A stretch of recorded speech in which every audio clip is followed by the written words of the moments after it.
Hi, it's Natasha. And Will. And we are the co-hosts of WokeNFree. Thank you for tuning into our 43rd episode of WokeNFree. If you've been tuning in every week for WokeNFree Wednesday, you know that WokeNFree is all about being real and honest with each other and you. We talk about everything and anything that's important to us, to you, and the world, and nothing is off the table. In this episode, we're talking all about the current immigration crisis that's currently taking place in the U.S., but before we dive deep into the subject, let's go over some ground rules. First, have you subscribed to WokeNFree on iTunes, TuneIn, Stitcher, Google Play, YouTube, SoundCloud, iHeartRadio? If not, please do. We greatly appreciate your support and love for the show. Second, have you shared an episode? If not, feel free to share this episode with friends and family, as well as any of our previous episodes. Sharing is caring. And have you spoken to us on social media? If not, you can always reach us on Facebook, Instagram, and Twitter at WokeNFree. And then lastly, have you provided a review of our show, of an episode? If not, you can go to WokeNFree.com to see where the show is on all our various platforms, and feel free to give a review of one of our episodes or of the show itself. Each week, we like to share a little bit about us before we dive into the topic for the episode. Last week, we shared our favorite way to communicate. This week, we are sharing our favorite time of the day. Let's see. How about the end of the day? No. Well, it depends when your day ends, too. True, that is It's not true. the same for everybody. I don't know. You have a specific hour? Specific hour. I like lunchtime. I think I'm a fan of lunchtime and just nap time. So typically that would be 12 p.m. to 2 p.m. But sometimes I do morning naps if I'm up at like 1 or 3 in the morning. Then come 9 in the morning, I need a nap. So, but I would say, I guess the first half of the day would be my preferred time as opposed to the end of the day. All right. So mine, it would be the late evening when the clock strikes midnight. Because that's like the dawn of a new day to me. Okay. And I don't know, I just like knowing that the next day is here. And I like to stay up through it. The Empire Strikes Back. Excellent. Even though I'm not supposed to. It's nice to be up at midnight. I hear that. So now, would you like to get on to the topic? Why not, sir? Let's do this. All right. Well, what is the current immigration crisis in the U.S. all about? So there's a lot of news reporting that essentially speak to the answer of that question. But if everyone has been paying attention to the news, whether some people call it fake news or not, the person in our White House and their administration have been involved in some practices that have essentially brought about this episode on WokeNFree, as well as just general visceral upsetness in this country. What am I talking about? The fact that families are being torn apart because when illegal immigrants are coming here, because of our zero tolerance policy by you know who, that children and parents are being split apart because the parents have to be detained and prosecuted for their illegal immigrant acts, and the children are put into these detention centers, and it's not like the best conditions. And even though, less, I think they're quote unquote like sufficient, but they're just not, it's just not a very I guess kosher way to be dealing with the situation. And recently, I think it was last week, he did create a executive order to quote unquote clear up the way as to how detained families are dealt with. But that's some information I'll put out there. What are your thoughts on kind of what's been going on? I was actually a bit confused about who caused these children to be separated from their parents in the first place. But yeah, the blame solely lies with the Trump administration. Mm-hmm. According to NPR, U.S. Attorney General Jeff Sessions ordered prosecutors to adopt the zero tolerance policy. Mm-hmm. White House officials have actually acknowledged that they separate all families who cross the border as a deterrence. You know, the way the executive order was talked about by our president, you would think that this policy was enacted by a different administration. And he even goes so far to blame it on the Democrats when his administration is the one to adopt this policy. It's interesting to hear how the blame game has been going on when in reality, you know, I think that when you are the leader of the free world and you're pointing fingers at other people instead of caused it yourself. Yeah, it's very confusing, and it's also a distraction, right? It's a deterrent because people are going to pay attention to the politics of what's happening as opposed to like the humanity of what's happening, because families being torn apart because of illegal immigration is not appropriate. Like, yes, some people will focus on, illegal immigration isn't appropriate. Okay, sure. But, you know, families have a right to stay together. I think that that's not too much to ask for. But yeah, you shouldn't be separating them. You should try not to, right? Mm-hmm, that should be a goal, to keep the families together. Why are you splitting them apart? Exactly. Do you think it's standard practice for a country to separate illegal immigrant families like the United States? Well, I actually saw that like I was saying earlier, actually the previous administration rarely separated families, meaning that adults who crossed over with their kids, they actually weren't prosecuted. The ones that did have children and they were quickly identified and then even released from detention centers just to be reunited with their kids, according to PolitiFact. Okay. I mean, you know, to be honest, America has a really rough history, right? Like, if anyone remembers, I don't know, slavery. Like, our country is riddled in a history of blood, loss, and devastation. And as much as people may or may not want to go back there, a USA Today article, and again, all articles that we refer to can be found on WokeNFree.com, really puts it very nicely, so I will share. It says, began during slavery with the brutal, daily, and full legal practice of buying and selling away children from their parents. About the time slavery was abolished, the government then began the practice of forcibly removing Native American children as young as 5 years old from their families in order to, quote-unquote, civilize them in white boarding schools, a practice that lasted more than 100 years and formally ended only with the Indian Child Welfare Act of 1978. So that's one example of how America got down. But it was actually on the books that it was legal to do that. Ding, ding, ding, ding, ding. Nice. As, quote unquote, what's happening now, yeah. Right? So it's interesting to see the, quote unquote, legality of harsh human rights issues taking place. I mean, the article goes on to talk about something that also people don't like to talk about, which is the biggest offender of broken families in this country, which is massive incarceration, right? That essentially the U.S. has the highest incarceration rate in the world and paves the new way of a new form of legal family separation on a massive scale. And the impact on children is staggering. About 2.7 million boys and girls in the USA have a parent behind bars, and have more than 5 million have had a parent locked up at one point in their lives.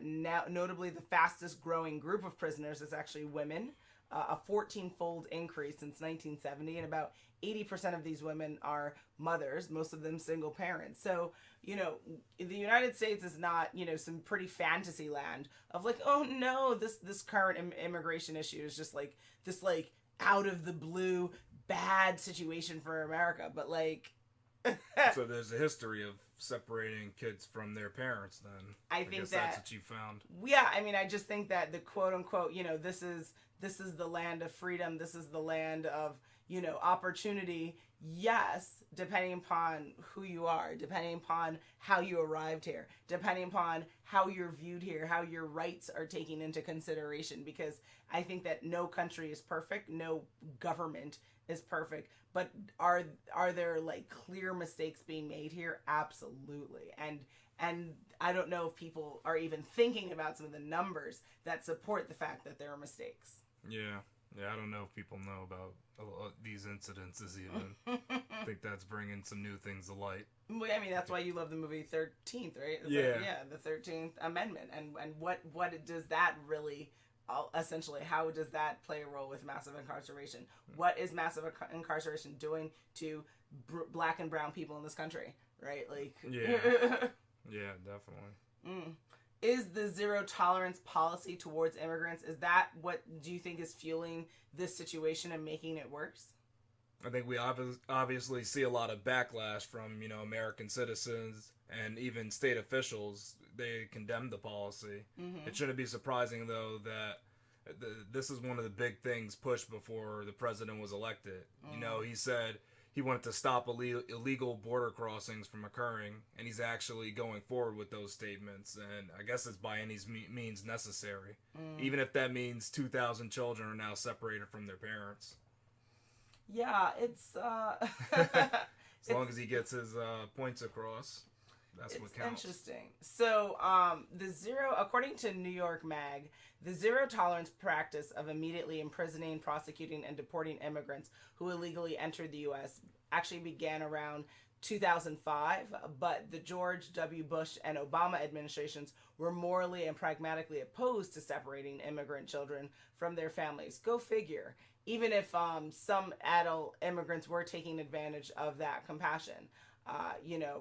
Obama, a team of Obama officials said, that's not who we are, right? It was clear in other administrations that, America might stand for a lot of things, but saying that we actively and happily separate families is not something that we should be boasting off as a nation. And, but with this current administration, it seems like this policy of like, we do not tolerate illegal immigrants is more important than the fact that when you do have illegal immigrants here, how are we going to treat them? How are we going to deal with them? It's kind of like policy before person. And I think that this ideology is not making things easier. And I think if it didn't exactly exist, then maybe they wouldn't be detained, right? Like maybe this administration would have been acting in similar ways to the previous administration. But because this policy is like, no, right? If you're an illegal immigrant, you cannot be here no matter what, right? We will remove you by any means necessary. Then I think that's a big problem, right? Because ideology is never more important than humanity. Yeah, unfortunately, that doesn't trump his... Trump. No pun intended, right? Yeah, definitely no pun intended. Doesn't trump his policy of, halting all of these immigrants from making it in. That seems like what his policy is about, and that's one of his running points, like I was saying. So, well, it resonates we're seeing that with enacted. People. Yeah, I mean, for Trumpers and for his supporters and his fan base, right? Like, because if you look at numbers, you'll actually see that only 11% of people, at least according to a poll, think that the illegal immigration is an issue in this country and should be focused on. See, that's so weird. Isn't that because funny? How a lot of Trumpers and Trump supporters are right behind this idea of, the illegal immigrants are the people bringing in the crime. They're the rapists. They're the this. They're the that. Right? Like we need to see what we need to see is actual polls of the Trumpers of how many agree with that. I bet you not. I don't know what the numbers are, but it's not going to be 100% of them that agree not with that policy. Not 100%, but it seems like because some people stand behind him on other points that he makes, not just on his immigration, even though that's one of his biggest platforms. Yeah. So, but it's interesting to note that American citizens as a whole aren't overly concerned with this immigration issue. Yet it's like a big thing that's being pushed right now, and the zero tolerance policy has come out of that, and it's been made to seem like it is a big issue, like you were saying, with issues that apparently illegal immigrants they cause, even though it's not true. Yeah, exactly. What are some of the realities not being discussed about illegal immigrants then? I think it really comes down to the facts about what is true, what is not true about illegal immigrants, right? So if you hear, who talking about horrible things like, you know, illegal immigrants are causing, they're coming here and they're rapists, and they're more likely to commit crime, and they're more likely to be killers, and even going to the full extent of even calling these people less than human, you know, is not true, and really deplorable type of less than human. That's not. You didn't hear him say when he was like, they're animals. Like he called them animals, and it's like, that's absurd. Yeah, we shouldn't to call people something be using those words. Less than human. I mean, what are you talking about? Like, yeah, that's a slippery slope to go down. I'd say to avoid that. Yeah, I mean, you know, and if you look at some studies, according to NPR, which you cited too, yes, you know, immigrants in the country illegally were also 11.5% less likely than native-born Americans to be convicted of sexual assault, 79% less likely to be convicted of larceny. The study found higher conviction rates among illegal immigrants for gambling, kidnapping, smuggling, and vagrancy, but those offenses were rare and made up a tiny fraction of overall crime in, like, Texas.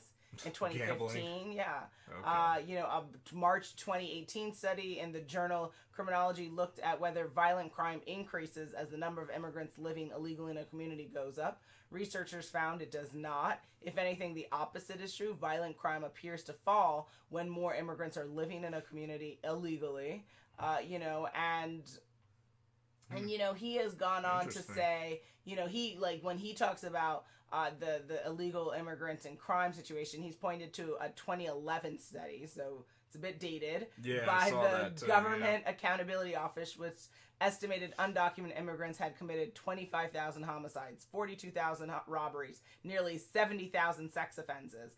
That estimate was extrapolated from a survey of 1,000 undocumented immigrants held in state and federal prisons. It offered no time frame in which the crimes might have been committed and no basis for comparison with the native-born population. So what does that mean? A sample size that is unverifiable. Any science person or person who understands that science has to be based and founded in something. The numbers don't add up to anything. But they're pretty much meaningless because they took some numbers, they increased them. In prison that answered these essential surveys, but then they're in prison, so are they really going to be the most on? I mean, like.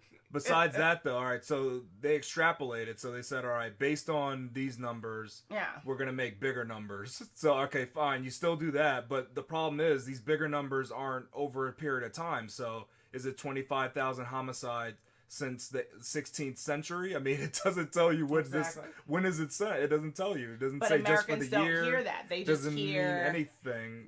He's going to say, that's at least 70,000 sex offenses in the past year or a past decade. It doesn't tell you anything. Exactly. That number is meaningless. If that could have been over 100 years. Yeah, it's a meaningless number. It's like, oh, okay, very few of them. Good to know, sir. Good to know. That's a terrible study. Like, it really is, because if you don't have a time period, it means nothing. But again, if that's the basis of what got this person elected, if that's the basis of what this person spews, you know, in the public eye, this is why we're going to have issues with how people view illegal immigrants, because you're going to hear, like, those numbers sound scary. 25,000 Yeah, homicides. they're just big numbers. Oh, crap. Like, because you think it's over, like, 3 months, then you're like, whoa, that's nuts. Yeah, like, these people are killing everybody. Like, and it's not, wait a minute, we're not in the wild, wild west yet. You know, we have to relax with the comité, and that's why here on WokeNFree we always say, you know, don't just look at the stats and take it at face value. Exactly. You look at who funded that study. That too, exactly. Like, what's going on with the Government Accountability Office? Are they so accountable? People gotta be woke and free. What kind of study is this?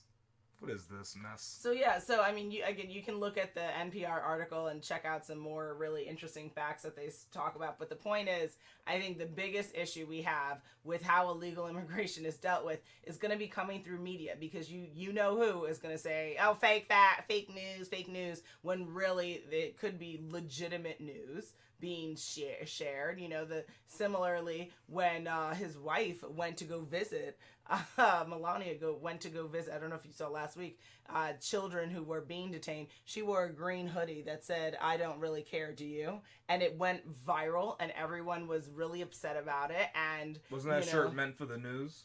So that's what's said, quote unquote being said by you know who, but you know. Or is it, again, people say a lot of stuff that they shouldn't, and they really mean it. Maybe she's in alignment with kind of what's going on. Like, maybe she doesn't really care about what the news says about immigration. Oh, you don't think it's about the news?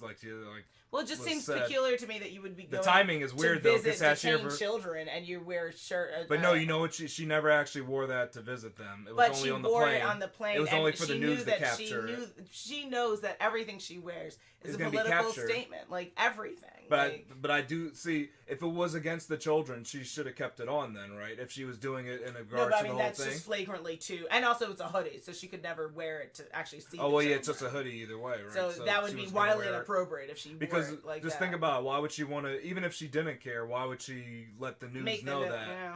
I mean, wouldn't that be weird? The whole situation. It's probably in bad taste, though. It's either way. And maybe it's sarcastic. Maybe it's like, obviously I do care, so like. But again, it's not clear. It seems poor taste. She shouldn't have. Yeah, I mean, it would have been better not to wear the hoodie. How about just I'm sorry. Just. If she wore "I'm sorry," then that would have. I don't think that would have gone over well either, because it would have admitted fault. Maybe she's apologizing for who you know who. Because the current administration doesn't admit any fault. They've done everything perfect. They have. They've been perfect up to this point. They're signing an executive order was signed against one of their policies, but hey, they're perfect. What do you think are some of the information that's not being said about the situation with the immigration crisis? Yeah, I'd like to go back to NPR, and then also I found some information brought up by Vitana, and they brought up some interesting points. So I think you spoke on a little bit of it earlier, but the White House Chief of Staff, John Kelly, he acknowledged that most people crossing the border illegally, they don't actually pose a security threat. He flat out stated that. Those are words from his own administration. The Chief of Staff. Nice. Yeah. Smart. Yep. So that comes right from his administration. And then border apprehensions are actually lower than it was a decade ago. Yes, even the previous administration saw a drop in border crossings from the start to the end. So the border isn't on fire then, as some people make it seem. It's generally on the decrease if you look at it. There's some bumps where it goes up, but it's on the decrease. It's a lot lower than it used to be. A lot lower. 8.1 million immigrants are working or looking for work, and about 50% of them are actually using fake social security numbers, which means that they are paying income taxes in some form or another. So they're contributing. Okay. Yeah, so contributing to the economy. In 2010, illegal immigrants contributed over $10 billion in local or state tax. Another $13 billion was contributed to the Social Security Fund. 76% of Americans say that undocumented immigrants are as honest and hardworking as any U.S. citizen. So that was the statistic I was talking about earlier, where you see most Americans aren't against these immigrants. I mean, it's not, at least now. I mean, I think this was I'm not sure when this poll was taken, but I believe it was recently. But it's in the article, so you can listeners can find that out. WokeNFree.com, guys. Yeah. And then the last thing I saw that was interesting, and this is just kind of like an off point, but thousands of Americans are also living in Mexico illegally. That's hilarious, actually. Isn't that just kind of funny? I was like, oh, okay. No, I know. People probably don't know that. You know what's funny that you say that, because if Mexico had the nerve to be treating Americans down there poorly, we would have to stand up and riot, and it would be a thing. It would be, it would be like, what do you mean, right? Because God forbid Americans get treated terribly, right? Like when we go to other countries and we get harmed, it becomes like an outright war. But God forbid that other people of other backgrounds come here and get treated poorly, and everyone's like, what's the big deal? Like, they came here illegally.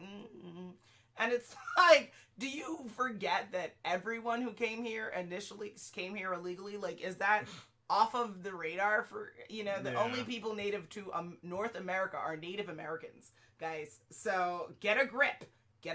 Facts. And facts. This is not alternative facts. These are legit facts. Native Americans are the only people that legit had this land, and what did we decide to do? We decided to say, oh no, we're taking that, guys. We're just gonna cop that. You thought you lived here? JK, you're so funny. Yeah. So again, go and recognize history, and recognize what we're doing to people is beyond hypocritical, beyond outrageous. Yeah, it's kind of downright flagrant. I mean, it's wild. Yeah, definitely. Oh my gosh. Now, how do you think the media is playing a role on this whole situation? It feeds into the administration's office. It's we see a lot of media that give essentially an outlet for his voice and for the administration's perspective, and I think again it fuels Trumpers, it fuels his supporters, and it's allowing too much weird information out there with right information, and then I think it becomes more confusing for the average person to figure out what's happening, because you hear like kind of just like dogs barking, and you don't know who's really at issue, don't know who's and telling the truth, it's confusing, and who's false. It's hard to tell. You can't just watch news and figure out what's going on, because you don't know who's telling the truth. Yeah, you don't know. It's like a really weird telephone game. Yeah. I don't. I don't know. And this is why people decide to just, again, you just say, oh, I'll follow Fox and just follow them, into the ground, right? Or I'll follow, CNN. you know who, or and then you just ride this wave and you hope for the best, hopefully. But you have to be, I think, diligent now in your news consumption. Go to fact checkers. Yeah, which is sources. Crazy that you have to become a journalist to understand what's happening in the news. I think that's very bizarre. You shouldn't have to resort to all that. That's what journalists do. Well, that's what you would think, that they're checking facts, so that at least you're hearing facts, but unfortunately that's not the case. If you had the power to make the situation better, what would you do? I would make a policy that encourages people to lawfully become citizens. Mm-hmm. Maybe offer like a discounted tax rate or something for the first 3 years of living here legally. Mm-hmm. I'd also keep families together, even if the adult decided to cross illegally. I'm not going to mess up whole families over that situation. Mm-hmm. But, I still would have to prosecute these people who crossed illegally, but I just would want to ensure that the children aren't split up from their parents. But absolutely, there still has, I wouldn't want just everybody crossing over, like willy-nilly, and we not tracking who's coming over. I'd want some form of tracking them. Like, I don't want just undocumented people coming into the country. Then we can't, have a real census on how many people are in this country. I think that could get kind of out of hand. So I still would want to try to keep tabs on people crossing. Maybe offer green cards, even if you don't want to offer citizenships. I'd make it just more enticing to at least register with us, so we know that you're here. That's what I would try. I would try to have some policy in place that does that. I mean, to be honest, if I had the privilege to be running the show and this issue was in front of me, I mean, my plan would be comprehensive. And no, I do not plan to run for office. I do have a legal background, but I have no interest in getting in that snake pit.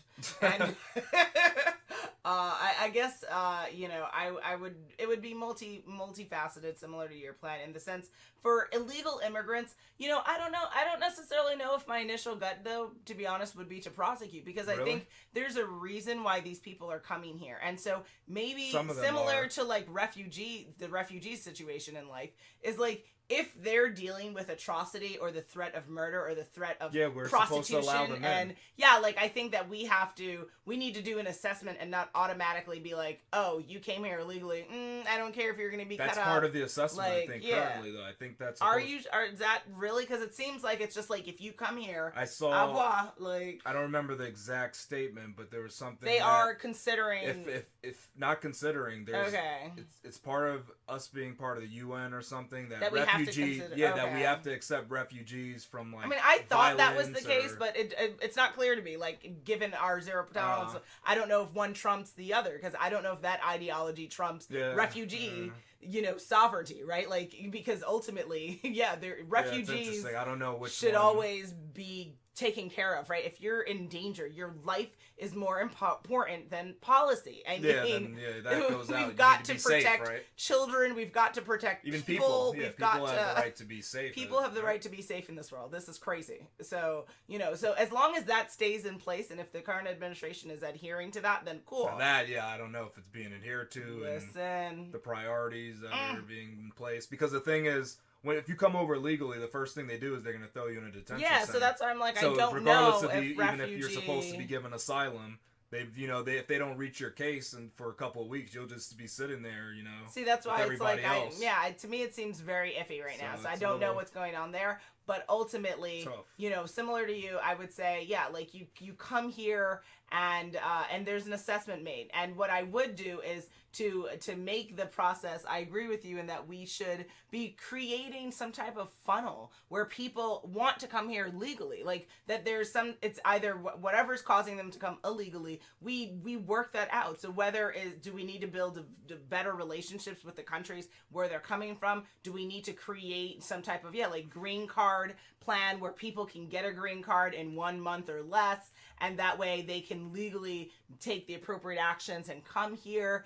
Should they be given like a temporary type of identification, where maybe they have to live in a different community, but it's not a prison. It's just, kind of a secure area where we're indoctrinating them into the American process. So, maybe they need services or whatever. And then it's just a good way for us to keep track of who's coming here. But of course, they would still have rights to leave the facility, the place, and deal with, and see their family that's already here or whatever. But the point would be to create funnels where people legally could come here faster and they would feel welcome. They would feel celebrated. They would feel supported. And for people who come here illegally, again, figure out what's the issue, right? How can we make this better? How can this person, if they could have done this differently, what could we have done? I don't even know if the country currently is investigative in that nature, right? It just seems like illegal immigration is illegal immigration. There's no if, buts, or whatever about it. And that's not true. People are coming here for a reason. We've got to help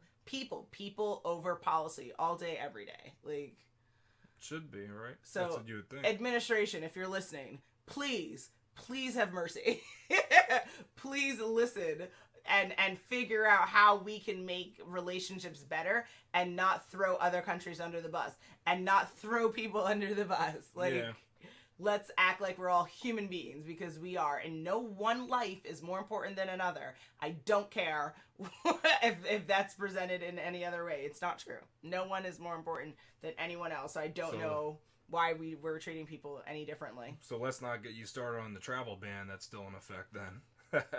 I mean, I'm just going to pray. I don't know. Talk about some troubles, man. And it is that time, folks. It is scenario time. Scenario 1. Guillermo was recently detained about 20 miles from the U.S.-Mexico border. He explains to the ICE, U.S. Immigration and Customs Enforcement agents, that he was crossing with his younger brother, but they were split up during the long journey. Should the agents make an effort to reconnect the brothers, or should they leave Guillermo in the detention center and prosecute him later? Well, we know what would really happen, but... Now, this is you and you're in control, so you get to decide what ICE does now. You're in control of these agents, so that's what the scenario is giving you the power of. You control what ICE does here. What Obviously, should they do? We've got to reconnect the brothers, because we want to also make sure that the brother is okay and that he's not, because there are some people who travel to the United States and die on the journey or end up in bad situations. So yeah, reunification is always important, and again, let's stop jumping to this prosecution thing. I don't know if lawyers need more jobs or what the deal is, but I think that we're a little too prosecute heavy, and I think it's all about. It was what the administration was saying. It was about deterrence. That was the reason they do the prosecution, just to make it so like, hey, if you come here illegally, we're gonna get you and we're gonna get you good. It's like one of those things. Wow. So it's really to deter people.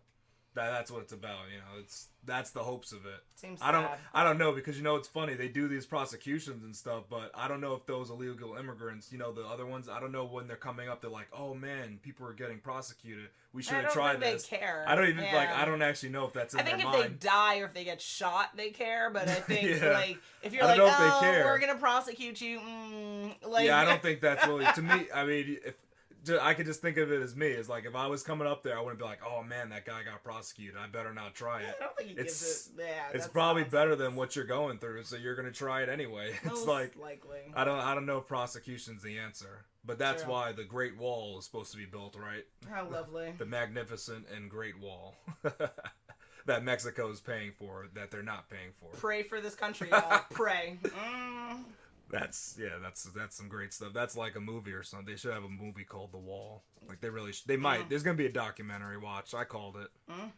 Scenario 2. Senora Cortez is a strong advocate for abolishing ICE. She believes they serve no purpose but to tear apart families. Do you agree with her stance, or do you think ICE serves a greater purpose? Oh, this is like a theoretical question. Interesting. To be honest, I would have to actually just do more research, because I think that most organizations, most, not all, but most have some type of good or bad element to them, absent, straight up terrorist organizations. If I know I have heard ICE be called not so good stuff. So to be honest, if the main purpose of ICE is to essentially just tear families apart, then no, I don't see the good of that, because I think that, even though I have different views on family and things like that, I do think that, family is dear to a lot of people, most people, to be honest. And so, if we as a country are a country for community and family, then we should be ashamed of having an organization that goes right against that. And there's no excuse for that. So, but I'd have to look more into ICE to figure out all the different things that they do for me to make a stance on it. But if that's her perspective and she doesn't see anything past it, then I think. So you would agree with their stance then? If that's all I knew, if I didn't know anything else. So without research, that's the only Yeah. But you would want to do more research to find out. Of course, right? I'd want to know, because some people say one thing and it's not true. Yeah. I wouldn't. I'm not jumping on this bandwagon of abolishing ICE just because, we see this situation going on and people's emotions are really high, and it's great to jump on that, point to the one organization that's, part of this and say they're the cause of it and they don't do anything, but we might not realize they actually are protecting our borders from possible real threats like drug lords, and things of that nature. We don't know.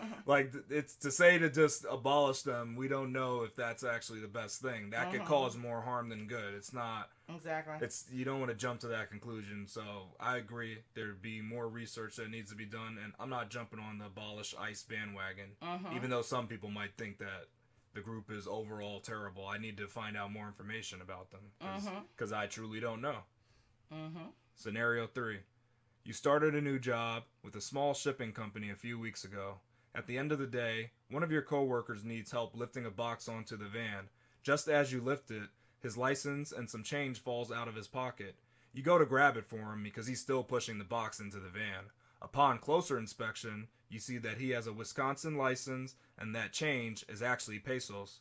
You've got a couple of friends from Madison and have visited quite a few times, so wonder why your coworker doesn't have a Midwestern accent or says soda instead of pop. Do you go to the ICE website and try to report a potential illegal immigrant? You're wild, Khalil. You're so out of control. I can't even with you right now. You're what?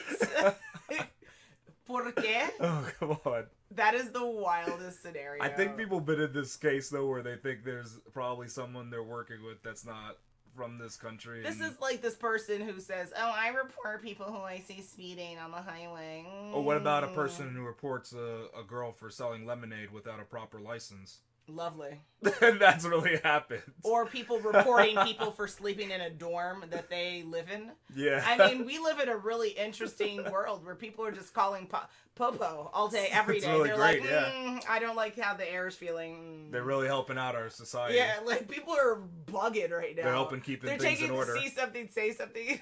Yeah, you know what? That's what they say. A little too serious. Yep, they tell you, see something, say. They always tell you. But they're talking about legit situations. They're not talking if you see someone leaving a bag and walking off the train platform, that's a problem. That's a situation. Do not be calling people if you're he doesn't say soda, he says papa. Yeah.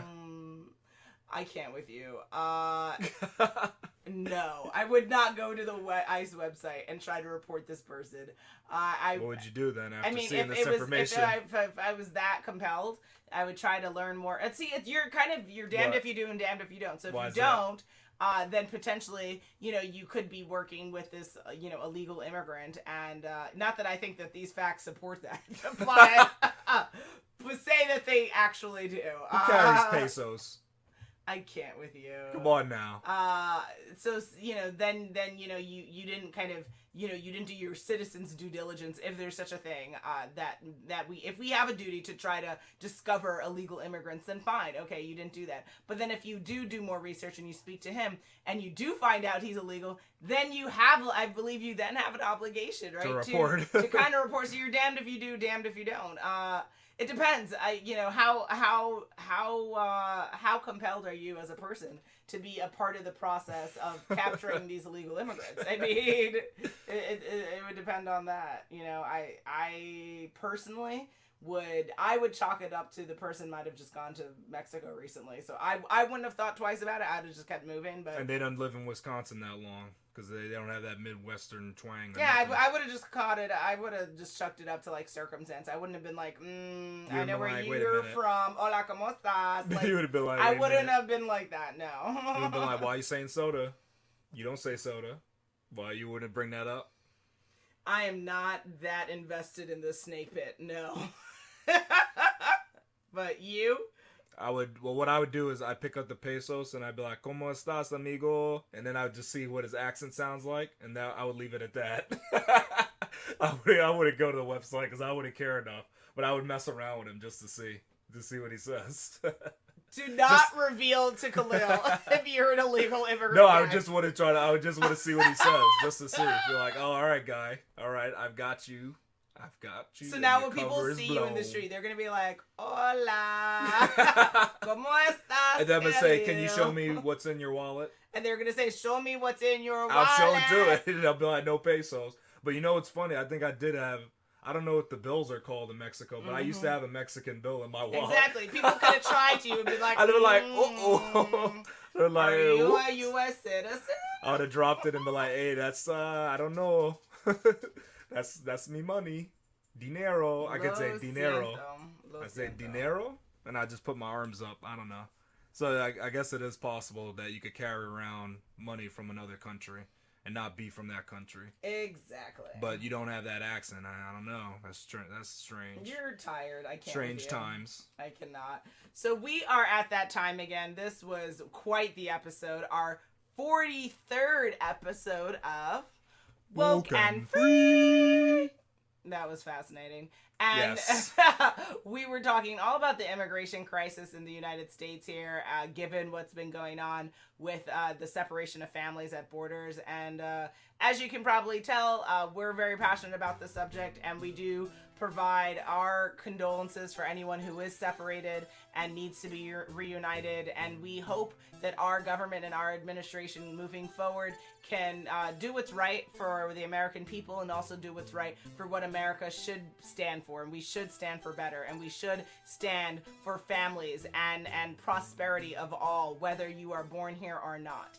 And so with that, will I leave you hanging for what our next episode will be about? Drum roll, please. On our next episode, we'll be talking all about the long-term effects of reality TV. Make sure you follow us on social media to follow along in the conversation, and make sure you tune in next week for WokeNFree Wednesday to join the conversation at WokeNFree.com. If you'd like to be a guest on the show, which obviously you do, we're booking some interesting guests, please join the roster by going to our Contact Us page on WokeNFree to hit us up with show topic ideas that you'd like to talk about on your episode. And of course, please feel free to contact us on social media, on Facebook, Instagram, and Twitter at WokeNFree. If you didn't already subscribe, please do. Share the episode, and make sure you come back to join the conversation every Wednesday for WokeNFree Wednesdays. Until next time, WokeNFree Nation.